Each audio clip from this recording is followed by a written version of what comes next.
Lewis B. Puller, the godfather of modern Marine. Chesty, as we know him, is a legend and beloved by all Marines. Let's go. With the face of a bulldog and the heart of a warrior.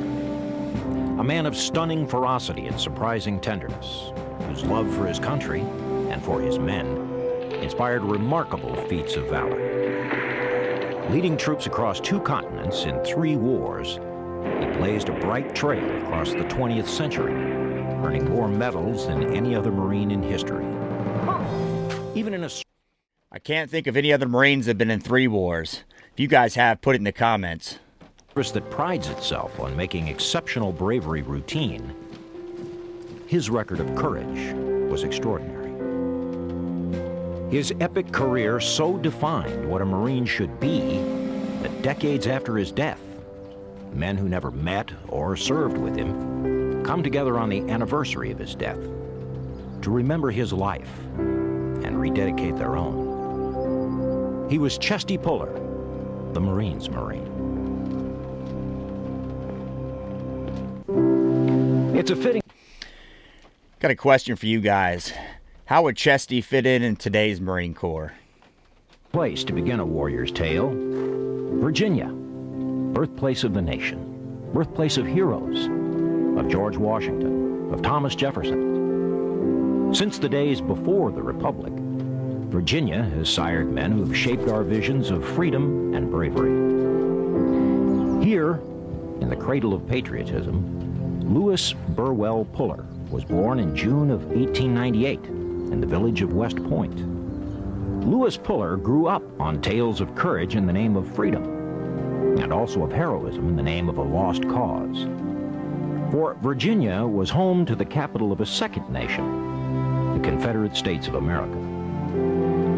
Grandsons of a Confederate cavalryman who fought with Jeb Stuart and died at Kelly's Ford, Lewis and his brother Sam were raised on the war stories of Civil War veterans. He told more stories about ancestors. We all knew about John William Puller, who died at Kelly's Ford. He was very proud of this grandfather. Lewis learned early that men died in battle. He also learned that war offered a rare glory to men brave enough to embrace its dangerous beauty. One thing I've noticed about men like Chesty Puller is they've got a long lineage of warriors. I think more importantly, they're proud of it. Some warriors lived and triumphed, and from boyhood, he wanted to be one of them.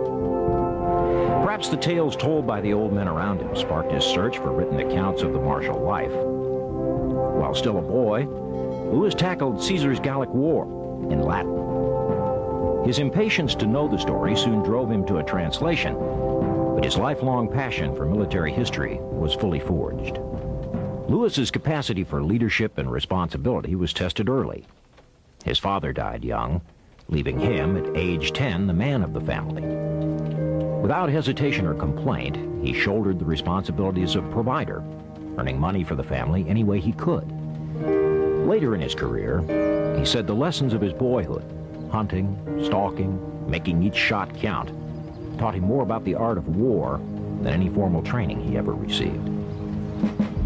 At the age of 19, Lewis Puller entered VMI and began his own military career, stepping into the footsteps of generations of heroes whose stories were as familiar to him as his own name.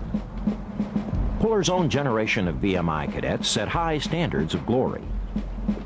Just ahead of him were 2 boys who grew into military leaders of towering stature: George S. Patton and George C. Marshall, the only... That is some class to go to college with. Question for you guys. Are warriors made or are they born? If you guys like this video on Chesty Puller, please put part 2 in the comments and I'll continue it. Career military officer to receive the Nobel Peace Prize. When America entered World War I, the nation was so ill-prepared that rifles were commandeered from VMI and other military schools for use in combat. Lewis Puller went to the authorities at VMI with the very reasonable and logical thought that, well, if they need rifles, they're going to need people to shoot them, and I want to be there for that job. He had been at VMI only a year. Too young to get an Army commission, he knew knew the Marines would take him immediately. So, on 27 June 1918, the day after his 20th birthday, Louis Puller enlisted in the Marine Corps and headed for boot camp at Parris Island, South Carolina. From his first days at Parris Island, Puller stood out among the new recruits as a natural soldier. One drill instructor said of Puller, "I bet that guy even sleeps at attention." But he recognized the young man's gift for leadership and gave him a platoon to train in squad movements. Louis had his men in shape in a week. He was, in the words of his first sergeant, a perfect drill instructor. So he was the guy to the platoon, right, in modern-day terms.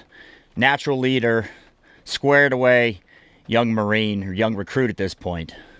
No one was surprised when Puller was among the 5% of his class chosen for training as a drill instructor. Puller trained hard for combat in France, hoping to join the Marines fighting in Chateau-Thierry. He almost made it. His battalion was packing for transit to France when Armistice Day canceled their orders. Despite all his best efforts, Louis Puller's first war had ended before he could get to the front. I'm sure if he could have got there, he would have been in the Battle of Belleau Wood.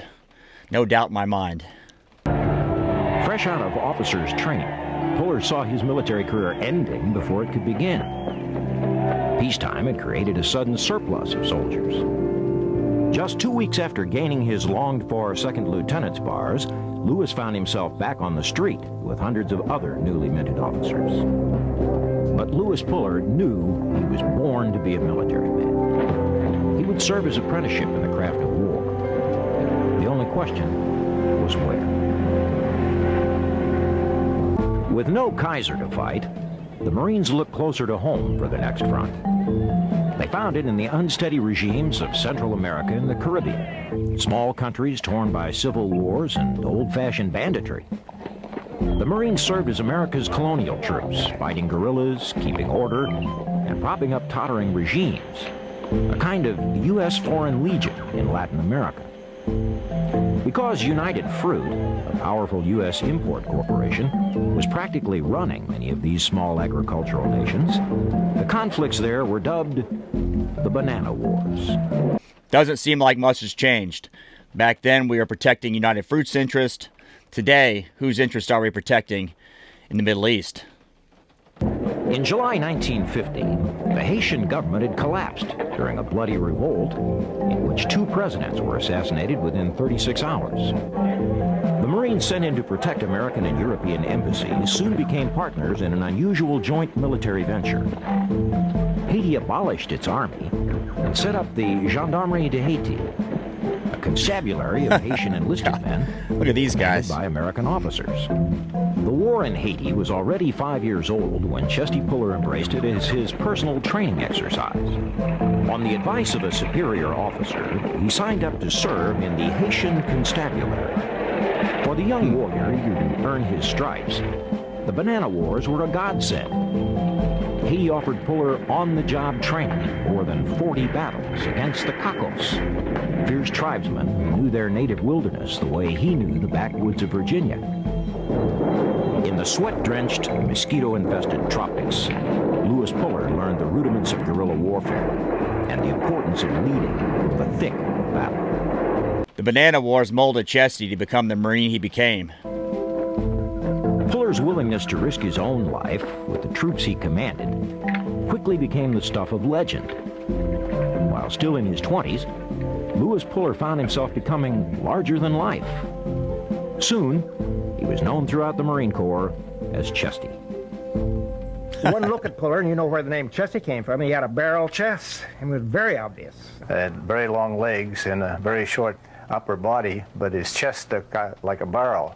And so somebody started calling him Chesty, and I guess it just stuck. That is one thing that's funny about the Marine Corps and military in general. If you get a nickname, it sticks with you. I had a buddy of mine who I nicknamed 28 years ago. I talked to him recently, and he still went by that nickname. It just stuck. In Haiti, he was decorated for the first time, awarded the Médaille Militaire for what the citation described as valor in action, with fine disregard for his own life. Puller's service in Haiti earned him second lieutenant's rank in the U.S. Marines.